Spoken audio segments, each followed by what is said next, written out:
नमस्कार विद्यार्थी मित्रांनो, ज्ञानदीप क्लासेस अंबड या YouTube चॅनलवर आपल्या सर्वांचं हार्दिक स्वागत। विद्यार्थी मित्रांनो, आपण या व्हिडिओमध्ये इयत्ता 10वी सेमी माध्यमाच्या विद्यार्थ्यांसाठी linear equations in the two variables या फर्स्ट चॅप्टर मधील प्रॅक्टिस सेट 1.5 आपण या ठिकाणी सुरुवात करणार आहोत। प्रॅक्टिस सेट 1.5 ज्यामध्ये आपल्याला शाब्दिक उदाहरणं दिलेली आहेत, वर्ड प्रॉब्लेम त्या ठिकाणी दिलेली आहेत, ज्याला आपण ऍप्लिकेशन ऑफ सायमल्टेनियस इक्वेशन्स असंही म्हणतो।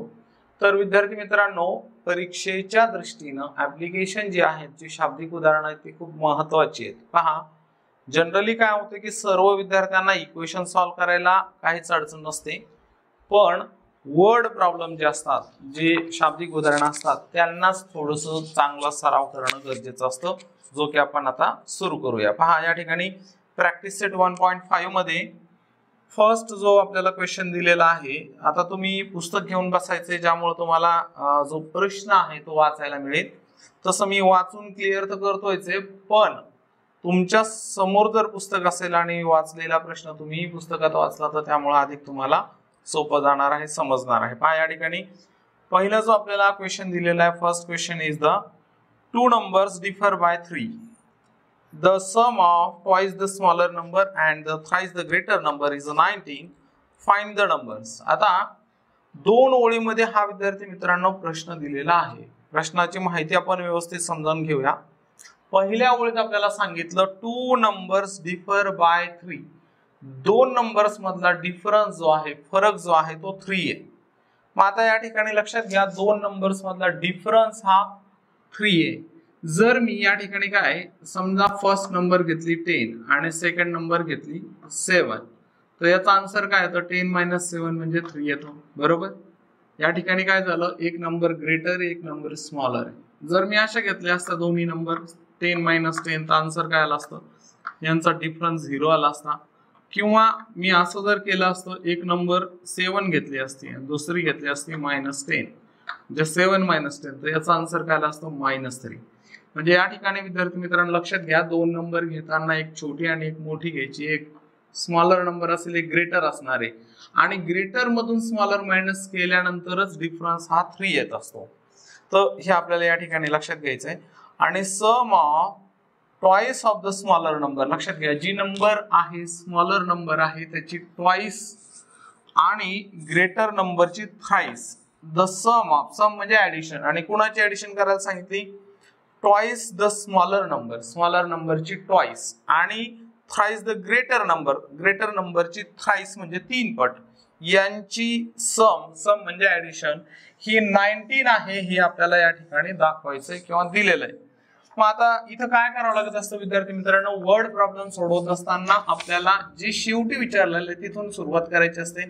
फाइंड द नंबर्स विचारलेलं आहे, तर आपण आता समजून घेतलंय की एक नंबर स्मॉलर घ्यायचे आणि एक ग्रेटर घ्यायचे। तर आपण ॲझम्पशन आपलं असं असणार आहे, let the smaller number be x, काय असणार आहे, let the smaller number be x and greater number be y. Greater नंबरला काय घेणार आपण, greater number be Y,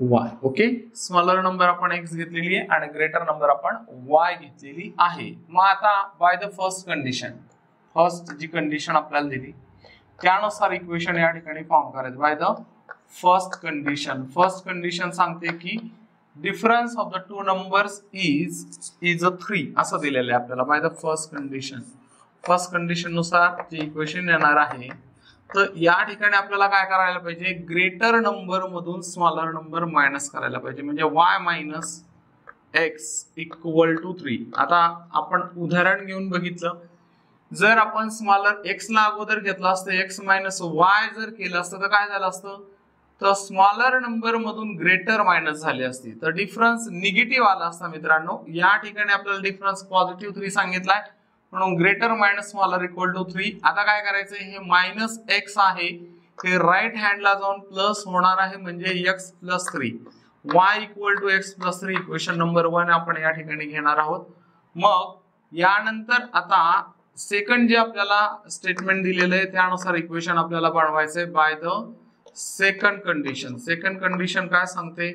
second condition आपल्याला दिलेली आहे twice the greater numbers the sum of म्हणजे ऍडिशन करायचे बाय द सेकंड कंडिशन असं लिहा. आणि त्या ठिकाणी सांगितलं द सम ऑफ कुणाची सम करायला सांगितली? Twice the smaller number and thrice the greater number म्हणजे 2x + 3y इक्वल टू. आता ही सम किती सांगितली आपल्याला? सम इज द 19. मग आता इथे ऍडिशन आपल्याला 19 दाखवायचे आणि यांचं आपल्याला या ठिकाणी सोल्युशन आता काढायचं आहे. बघा तर काय करणार आहे आपण? इक्वेशन 1 मध्ये y ची जी व्हॅल्यू x + 3 आपण फाइंड केलेली आहे ती आता आपल्याला या ठिकाणी काढायची. 2x + 3 * y ची व्हॅल्यू काय? x + 3 इक्वल टू लिहिणार आहे 90. मग आता हे 2x ही y ची व्हॅल्यू आपण सबस्टिट्यूट केली या इक्वेशन मध्ये. आता सेकंड कंडिशन जी आपल्याला दिली होती द सम म्हणजे ऍडिशन करा. कोणाची ऍडिशन करा? Twice the smaller number. Smaller number आपण काय घेतलेली आहे? x घेतलेली आहे. स्मॉलर नंबर bx इथे x राहिलं होतं आपलं.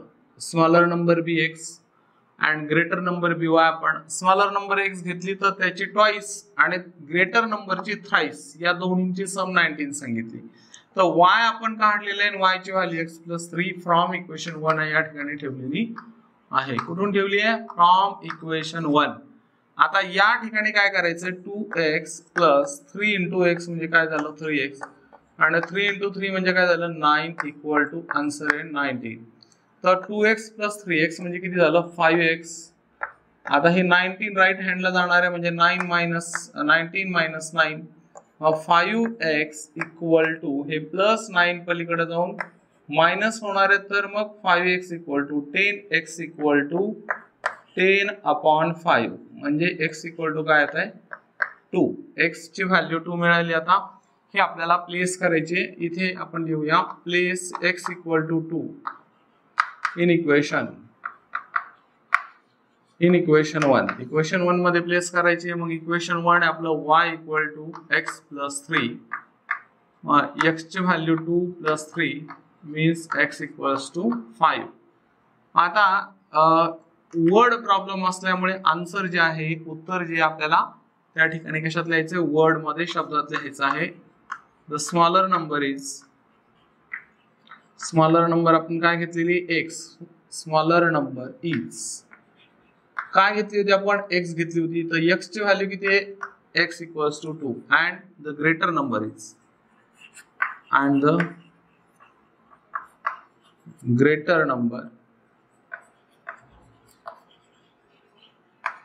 इज किती आहे? 5. बर याचा आता आपल्याला व्हेरिफिकेशन करायचंय. व्हेरिफिकेशन म्हणजे पडताळा घ्यायचंय की आपण उत्तर काढलं होतं ते बरोबर आहे का. तर फर्स्ट कंडिशन नुसार सांगितलं difference of the greater and smaller number differ of the two numbers differ by 3 असं दिलेलं स्टेटमेंट आहे. म्हणजे दोन नंबर्स मधला डिफरन्स 3 यायला पाहिजे. तर ग्रेटर आहे आपले 5 मायनस x ची व्हॅल्यू 2 इक्वल टू 3. आपलं आन्सर बरोबर येते. म्हणजे आपलं म्हणजे लेफ्ट हँड इक्वेशनची लेफ्ट हँड 3 मिळते आणि राईट हँड पण 3 मिळते. दोन्ही जर व्हॅल्यू सेम मिळाल्या म्हणजे आपलं आन्सर काढलेलं बरोबर असतं.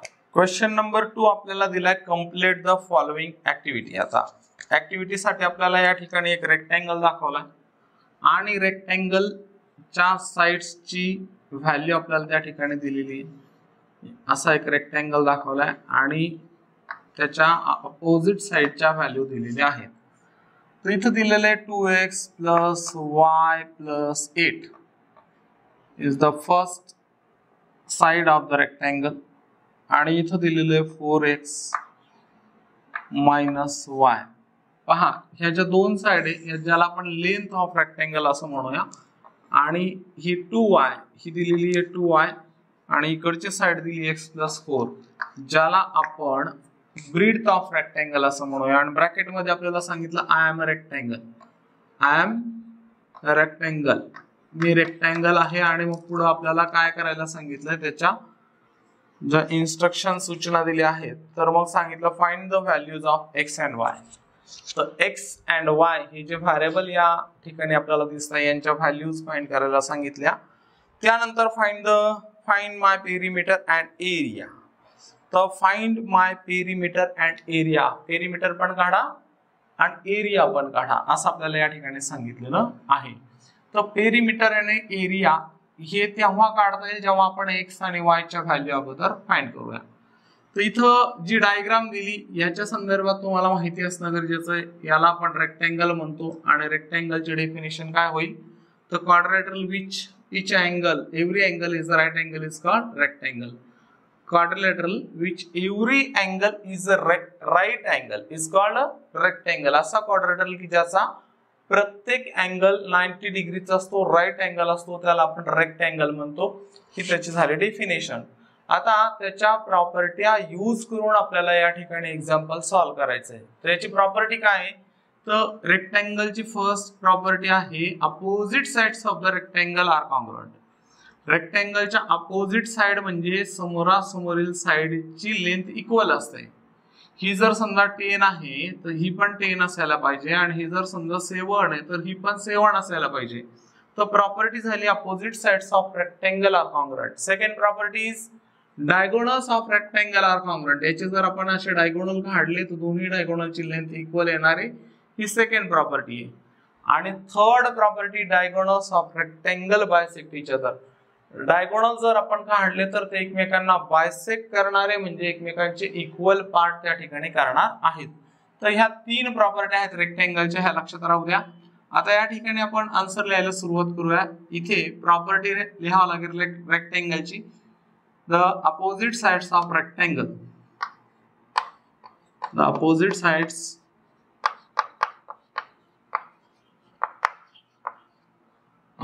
Sides of rectangle are congruent. रेक्टँगलच्या अपोजिट साइड्स कशा असतात रेक्टँगल आर कॉन्ग्रुएंट. रेक्टँगलच्या अपोजिट साइड्स कॉन्ग्रुएंट असतात आणि कॉन्ग्रुएंट असतात म्हणजे त्यांची लेंथ इक्वल असते. मग आपल्याला या ठिकाणी काय लिहायचंय बघा. तर या ठिकाणी जी लेंथ आहे दोन्ही लेंथ इक्वल होणार, दोन्ही ब्रेड्थ इक्वल होणार. तर 2x + y + 8 = 4x - y. हे आपलं एक इक्वेशन या ठिकाणी फॉर्म होतं. ही साइड या साइडला इक्वल आहे असं आपण या ठिकाणी दाखवणार आहे. यापासून एक इक्वेशन तयार करायचं म्हणजे आपल्याला लाईक टर्म्स एका साइडला आणणं गरजेचं आहे. 2x नंतर काय येणार आहे 4x + y जशाला तसं राहील लेफ्ट हँडला आणि -y लेफ्टला येऊन परत प्लस झाले. आता हे +8 राईट हँडला जाऊन -8 होणार आहे. तर 2x - 4x म्हणजेच आन्सर काय येणार आहे -2x. कशामुळे आन्सर मायनस येणार आहे तर एक नंबर पॉझिटिव्ह आणि एक निगेटिव्ह असेल तर ग्रेटर मधून स्मॉलर मायनस करून ग्रेटरचं साइन आपण देत असतो. त्यानंतर y + y म्हणजे काय झालं 2y = -8 ॲज इट इज जसे आहे तसे आपण ठेवले. आता हे जे इक्वेशन या ठिकाणी फॉर्म झालेलं आहे तयार झालं याला आपण निगेटिव्ह टू -2 ने डिवाइड करूया म्हणजे आन्सर येणार आहे x - y = 4 डिवाइडेड बाय -2. कशाने डिवाइड केलं आपण डिवाइडेड बाय -2. -2 ने डिवाइड केलं कसं आलं पहा. निगेटिव्ह ने -2 ने -2x ला डिवाइड केलं तर -2 कॅन्सल होणार +x आन्सर येणार. मायनस ने +2y ला -2y ने डिवाइड केलं तर हे -y आलं. पॉझिटिव्ह निगेटिव्ह डिवाइड केलं तर निगेटिव्ह येत असतं आणि निगेटिव्हला निगेटिव्हला डिवाइड केलं तर परत पॉझिटिव्ह. 2 ने 8 ला डिवाइड केलं म्हणजे आन्सर काय आलं 4. तर या ठिकाणी इक्वेशन नंबर 1 आपण फॉर्म केलेलं आहे मिळवलेलं आहे. त्यानंतर सेकंड इक्वेशन आपल्याला काढायचंय. मग तीच प्रॉपर्टी यूज करायची जी वरची होती opposite sides of rectangle are congruent. याच्यानुसार काय होणार आहे 2y = x + 4. 2y = x + 4 म्हणजे या ठिकाणी काय होतं आता 2y = x + 4. तर इथे y ची व्हॅल्यू आपण फाइंड करूया. इथे y ची व्हॅल्यू जर फाइंड केली किंवा x ची x ला लेफ्टला आणा तर ठीक आहे. मग असं इक्वेशन बनेल -x + 2y = 4. आणि या ठिकाणी काय होतं इक्वेशन नंबर याला आपण 2 देऊया. राईट हँडला असणार आहे x लेफ्ट हँडला आल्यामुळे निगेटिव्ह झाले. +2y ॲज इट इज जसे आहे तसे ठेवले = 4. Equation number 2. आता इक्वेशन 1 आणि इक्वेशन 2 मध्ये व्हेरिएबल x चे साइन अपोजिट आहे. एक प्लस एक मायनस म्हणून यांचे ऍडिशन करायचे. तर या ठिकाणी काय करणार adding equation adding equation 1 and 2. Equation 1 and 2 चे आपल्याला सम करायचे आहे. तर या ठिकाणी x minus y equal to 4 आणि सेकंड इक्वेशन त्याच्या खाली minus x plus 2y equal to 4. आता काय होणार आहे, ऍडिशन करताना एक टर्म पॉझिटिव्ह सेकंड आहे निगेटिव्ह, तर हे कॅन्सल झाले. मायनस y प्लस 2y एक पॉझिटिव्ह एक निगेटिव्ह असल्यामुळे 2y मधून y मायनस केलं म्हणजे y आलं आणि 4 प्लस 4 म्हणजे 8. y इक्वल टू 8 ही व्हॅल्यू आपल्याला मिळालेली आहे. आता x ची व्हॅल्यू आपल्याला फाइंड करायची आहे. तर इथे काय करूया आपण, place y equal to 4 in equation. कोणत्या इक्वेशन मध्ये ठेवायचे, इन इक्वेशन 1 और 2. तर इक्वेशन 1 मध्ये आपण प्लेस करूया इन इक्वेशन 1. या ठिकाणी x ॲज इट इज जसे आहे तसे मायनस y च्या जागेवर 4 इक्वल टू 4 आणि मग काय होतंय, y ची व्हॅल्यू आली 8 आली 8 सॉरी 4 लिहिलं आपण इथे 8 लिहायला पाहिजे होतं. तर काय होणार आहे या ठिकाणी पहा, x equal to minus 8 right हँडला जाऊन काय होणार, 4 जसे आहेत तसे, मग मायनस 8 राईटला जाऊन प्लस झाले म्हणजे x इक्वल टू 12. x ची व्हॅल्यू काय आली 12. आता आपल्याला लेंथ आणि ब्रीथ अगोदर काढायचे आणि नंतर आपल्याला एरिया आणि पेरिमीटर काढायचं आहे. तर लेंथ जी आहे रेक्टेंगलची लेंथ इक्वल टू आपण घेणार इथे 4x मायनस y ही घेणार आहोत. लेंथ दोन्ही इक्वल आहे. याच्यात जर x आणि y च्या व्हॅल्यू आपण सबस्टिट्यूट केल्या ठेवल्या आणि मग व्हॅल्यू काढली तरी जी लेंथ आपल्याला मिळणार आहे तीच लेंथ आपण याच्यामध्ये जरी x आणि y च्या व्हॅल्यू पुट केल्या तरी मिळणार आहे, सेमच मिळणार आहे. तर 4 इंटू x ची व्हॅल्यू 12 आणि मायनस y म्हणजे किती आहे, y ची व्हॅल्यू 8. आता 12 4 जा 48 आणि मायनस 8 म्हणजे 40 युनिट्स ही काय लेंथ आहे. आणि ब्रीथ जी आहे तर ब्रीथ आपण या ठिकाणी घेऊया, ब्रीथ ऑफ रेक्टेंगल. ब्रीथ आपण दोन्ही पैकी कोणती एक घेतली, 2y घेऊन टाका. तर काय होणार आहे, 2 इंटू y ची व्हॅल्यू किती 8 इक्वल्स टू 16 युनिट्स ब्रीथ मिळते. आता जर तुम्ही x प्लस 4 मध्ये जरी ठेवलं असतं ना, x ची व्हॅल्यू 12 आहे, 12 प्लस 4 म्हणजे काय आलं असतं 16च आलं असतं. आणि इथं जरी ठेवली असती लेंथ याच्यातून जरी काढली असती तरी 12 इंटू 2 24 प्लस y म्हणजे 8 किती झाले, 32 प्लस 8 म्हणजे पुन्हा 40 आला असतं, सेमच आलं असतं. तर लेंथ आणि ब्रीथ आपल्याला मिळालेली आहे. यानंतर आपल्याला त्यांचा एरिया आणि पेरिमीटर दोन्ही या ठिकाणी काढायला सांगितलंय. तर इथपर्यंत तुमच्या लक्षात आलं असेल. इकडं आता थोडं आपण अलीकडच्या भागामध्ये एरिया आणि पेरिमीटर इथं काढून घेऊया. बघा, एरिया ऑफ रेक्टेंगल आणि पेरिमीटर ऑफ रेक्टेंगल आपल्याला काढायचं आहे. तर या ठिकाणी एरिया ऑफ रेक्टेंगलचा फॉर्म्युला घ्या.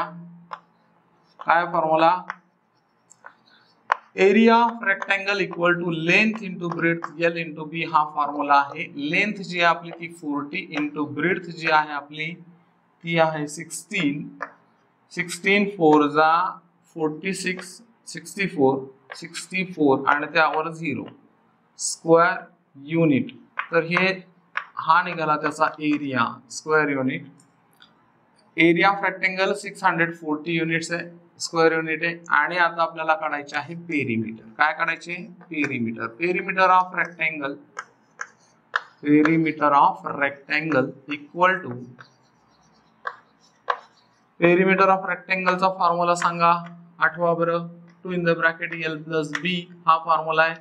तर 2 इन द ब्रॅकेट लेंथ काय, लेंथ आहे 40 आणि ब्रेथ आहे 16. दोन्हींचे सम किती ते 56. 2 इंटू 56 म्हणजे 112 युनिट्स. आता इथं स्क्वेअर युनिट्स देणार नाही आपण, कारण जेव्हा आपण एरिया काढत असतो तेव्हाच त्याला स्क्वेअर युनिट, स्क्वेअर सेंटीमीटर किंवा मीटर असं युनिट दिलं तर स्क्वेअर सेंटीमीटर, स्क्वेअर मीटर असं देतो.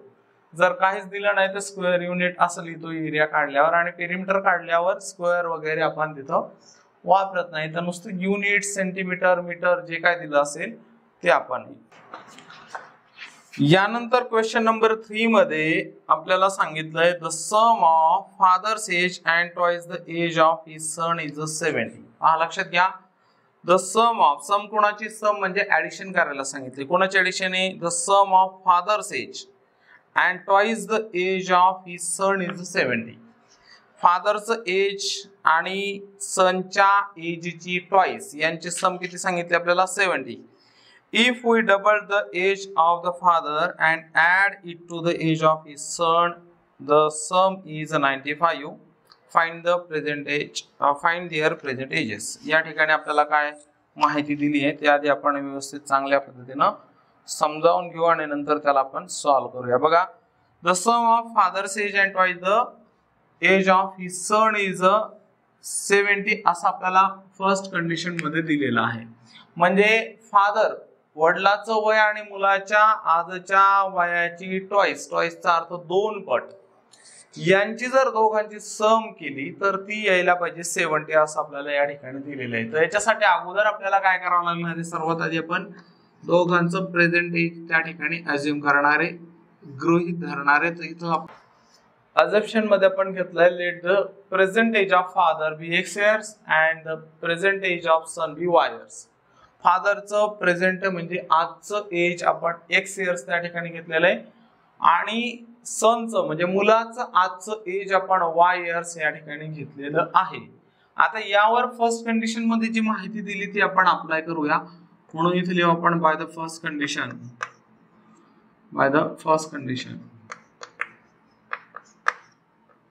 फर्स्ट कंडिशन नुसार आपल्याला जे इक्वेशन मिळतं ते अशा प्रकारे. तर काय सांगितलं आपल्याला? द सम ऑफ, सम म्हणजे काय करायची? ऍडिशन करायची. ऍडिशन कोणाची करायची? Present age of father, father's age and twice the age of his son. फादरचं प्रेझेंट एज आणि सनच्या एजची ट्वाइस करायची, 2 पट करायची. तर फादरचं प्रेझेंट एज x आणि सनच्या एजची ट्वाइस, तर सनचं प्रेझेंट एज आहे y, त्याची ट्वाइस म्हणजे 2y, यांची सम करायची आपल्याला, ती येते 70. या ठिकाणी इक्वल टू 70 करू. इक्वेशन नंबर 1 देऊया आपण याला. मग बाय द सेकंड कंडिशन आता या ठिकाणी लिहायचं बाय द सेकंड कंडिशन नुसार आपल्याला जे इक्वेशन मिळणार आहे त्यामध्ये आता उलट करायचंय. याच्या उलट काय करणार आहे आपल्याला? Second condition, if we double the age of father. आता फादरचं एज काय? आजचं प्रेझेंट एज आपण x घेतलं, त्याला डबल करा म्हणजे 2x होणार आहे ते, आणि ते 2x झाल्यानंतर त्यामध्ये सनचं एज आपल्याला ऍड करायचं. सनचं एज काय घेतलं आपण? y घेतलंय. मग 2x मध्ये आपल्याला y ऍड करायचं. मग अशा वेळी त्यांची सम जी येते सेकंड कंडिशन नुसार 95 आपल्याला सांगितलेली आहे. तर इक्वेशन नंबर 2 आपल्याला या ठिकाणी मिळतंय.